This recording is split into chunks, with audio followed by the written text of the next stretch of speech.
Hey, everybody. Yes, sir. Everybody looks good. Closing the barn for the night. Coach East, how you feeling? Hey, guys. Welcome to Appalachia's Homestead. So, hey, guys. Welcome to Appalachia's Homestead. Welcome back to the channel. Great to have you here. I was going to take the day off, and I kind of sort of did a little bit. We had some fun today, some genealogy fun and birthday fun. But I committed to the idea of posting this video because I think it's really important for us to talk about these things. And it's something that I like to share, and it also documents my family history to a degree. Very important that you do that. So much going on right now. We can talk about Texas. We can talk about a lot of different things right now. And I just want you to know that regardless of what's going on, and no matter what your opinion is of it, I want you to do your best to be praying very hard, to be preparing very hard, and to be as peaceful as you can. I have a lot of questions about what we are witnessing right now in Texas. It's not just about Texas, okay? When we say Texas, that actually means the overall theme of the lack of leadership in this country and the things that are being purposely done to the American citizens. I think I've been pretty clear on that in recent videos, and I think I've also been very clear in trying to bring up the conversation of war, civil war, and how you could be easily baited into something like this.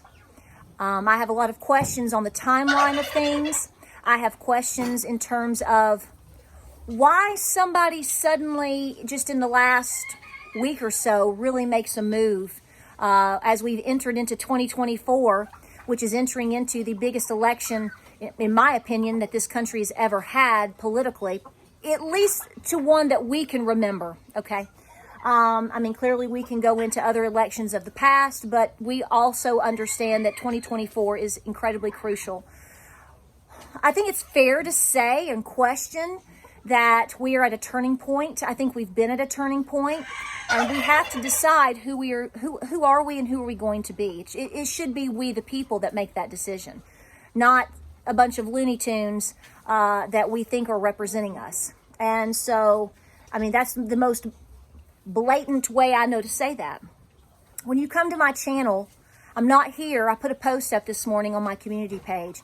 I'm not here to be warm, fuzzy rainbows and unicorns and positive, showers of sprinkles all the time. I try to do that because I try to be that on most days. We should always strive to be that way. We have a lot of goodness that we are still living for, right? We're living for our children. We're fighting for our children. We're doing the best that we can for our family. And of course, we're doing the best that we can as a representation of being the best Christian that we can be. We're human. But the bottom line is, guys, there's a lot of bad things going on right now. So if you're coming to this channel to expect me to bend my content to what you want to hear, then you're in the wrong place. And that's not me being ugly. I'm really not trying to be ugly. But it does get frustrating when somebody, comes to a channel and they try to manipulate you into switching up how you have your intros or how long you talk about something or why you shouldn't or should or should not talk about politics. My advice to people that want to flip up the switch on other people's content, be it a blog, a vlog, whether it's here, whether it's on BitChute, whether it's on Rumble, Jumble, Dumble, if you don't like the way people are doing things or are saying things, then just go create your own and do it yourself. I'm not going to bend, okay? I'm not going to not say that I'm not going to lie to you and say that I don't support this when I do. Because see, I think we face consequences for these types of actions. I think it's also important for people to talk about and represent what's important to them. And this country is incredibly important to me. It may not be that big of a deal to you. You may not have ties to the history of this country, such as a lot of good patriots and good people. Doesn't mean that you're not a good person. It's just, you may not understand the history of your family. So today, part part of my birthday wish, and it was just a kind of off-the-fly thing. We traveled further into Tellico Plains today. If you're familiar with Monroe County, kind of south of the Knoxville area, okay, well, I have a lot of family history here. I am First Families of Tennessee, and First Families actually of the state of Franklin as well. And I have a lot of family history, not only in the United States, due to various reasons, due to various bloodlines, but also the fact that I'm very closely tied to this particular region of the country. And I got very emotional because all of my life, I'm just going to tell you this. This may bore you, okay? This may not be what you want to hear, but I'm going to tell you anyway. Because I try to motivate people to study their family history. Because when you do, and you place yourself in that grandfather or grandmother's shoes, and you are transported back in time 100, 200, 300 years, it changes your perspective on how you are today. It also sheds a lot of light on why you are who you are today. So all of my life, I was very close to my mother's father, my papa. I've talked about my Nana's husband. We lost him in 2010, and all of my life, my papa, I can see him right now eating pinto beans and cornbread. He liked mixed beans the best. He liked white and pinto. He liked mixed beans the best. I can see him just eating with some chow and some onion. Oh, more onion the better, right? And he would say, "You're an Indian, you're Irish, and you're German. Yep, you're an Indian. Yep, you're an Indian." And I remember, even as a young adult, I would say to him, I'm like, "Can you give me specifics of exactly who, what, when, where, and how?" And he would give some generics. But, a lot of times over the last, 50 to 100 years, a lot of people didn't do genealogy like they do today. They didn't have the resources. And let's be honest, when you grew up in the Great Depression and was in the Korean War and was trying to work and do all of these things, you probably weren't as into it as a lot of people are today. They just didn't have the resources. You had to travel.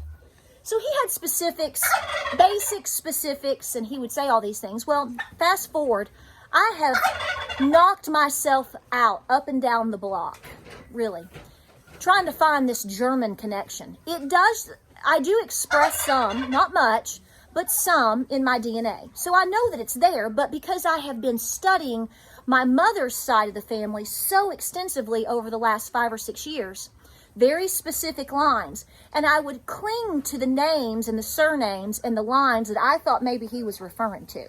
Never found a doggone thing. Oh, we're Cherokee. I got all that.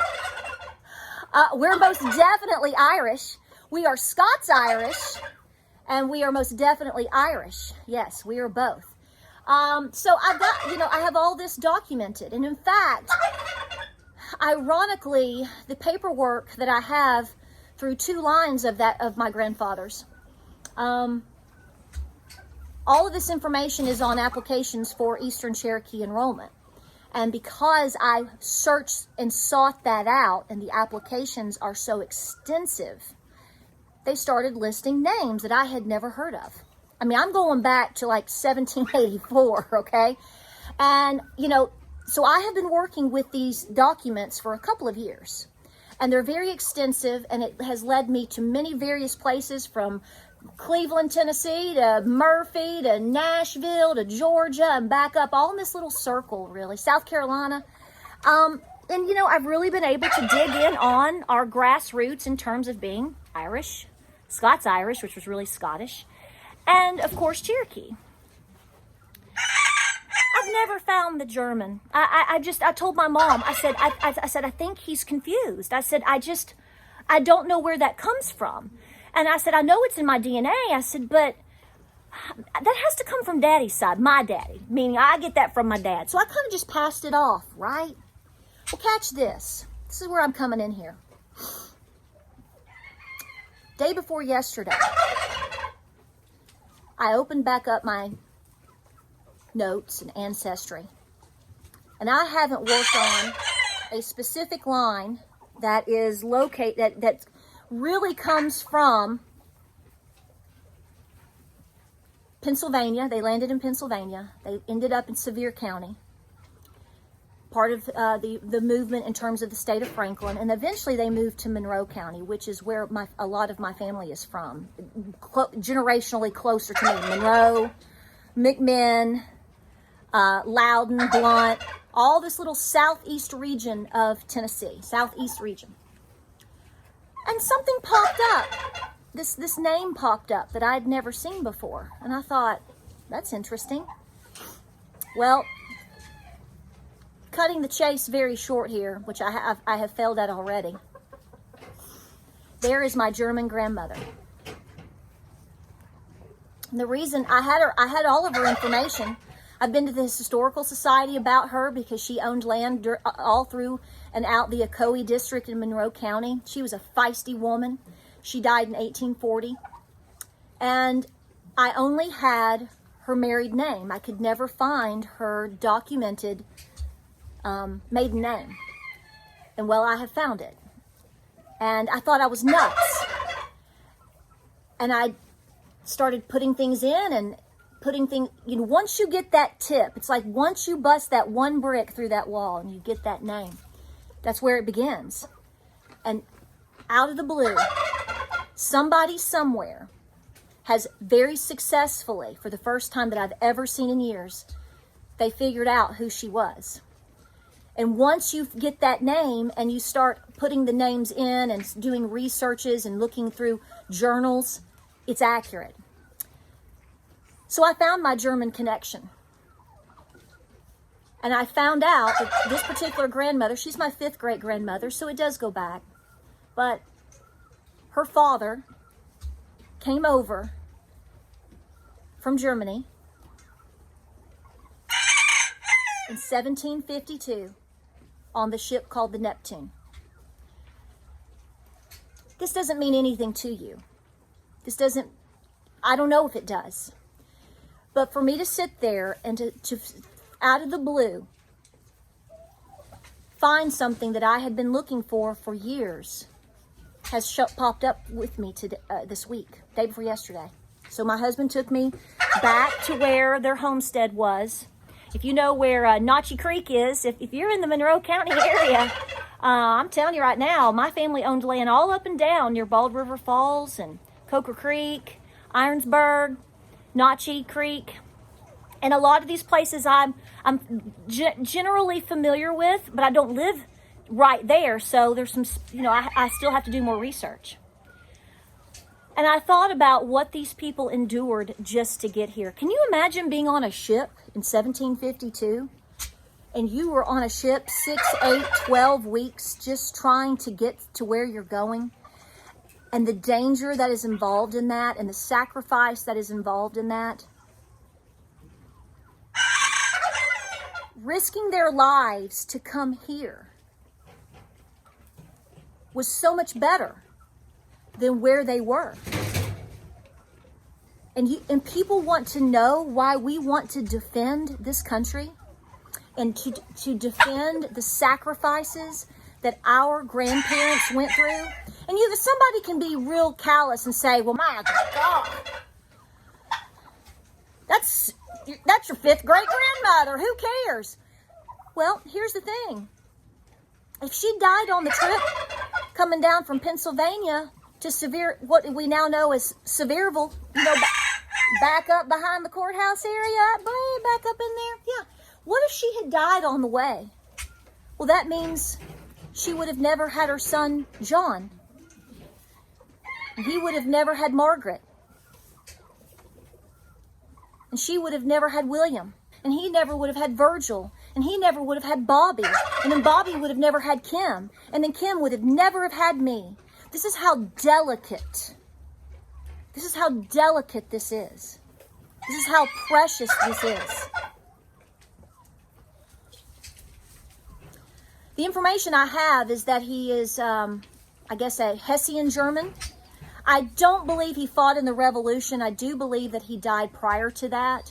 But I do think there is some type of connection there, and I haven't been able to dig on that just yet, but I'm going to.